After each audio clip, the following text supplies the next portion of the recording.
হারুনের অবস্থান কি আপনি জানতে পেরেছেন?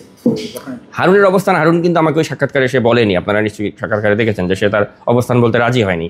এবং আমি ভিডিওতে না বললেও অন ক্যামেরায় বলেছে কিনা, এখন যেহেতু তার সাথে আপনার কোনো যোগাযোগ নেই, অন ক্যামেরা অফ ক্যামেরা কোনোভাবেই সে বলেনি, কিন্তু তার কিছু ক্যাশিয়ারের সাথে আমার পরিচয় আছে। যেহেতু আমিও মার্কিন যুক্তরাষ্ট্রে থাকি, তো সেজন্য তাকে যারা আর্থিকভাবে তার টাকা পয়সা যারা বাংলাদেশ থেকে পাচার করে ওরকম কয়েকজন লোককে আমি চিনি।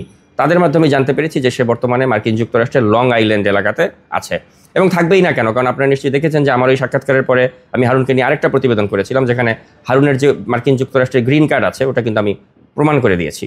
সেই জন্য তার মতো লোক তো আমেরিকাতে একটা সেফ এক্সিট নেবে, এটাই স্বাভাবিক। তো সে মার্কিন যুক্তরাষ্ট্রে বর্তমানে লং আইল্যান্ড, নিউ ইয়র্কের লং আইল্যান্ড শহরে সে বসবাস করছে এবং ওখানে তার স্ত্রী সন্তান সবাই আছে।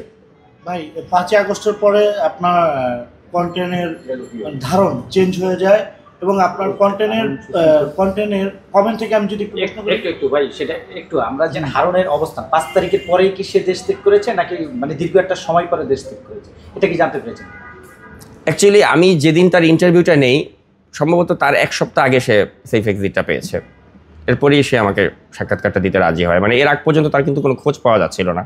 যখন আমি তার খোঁজ পাই তার সপ্তাহখানেক আগে সে দেশ ত্যাগ করতে পেরেছে, এতটুকু আমি জানতে পেরেছি আমার সোর্সের মাধ্যমে।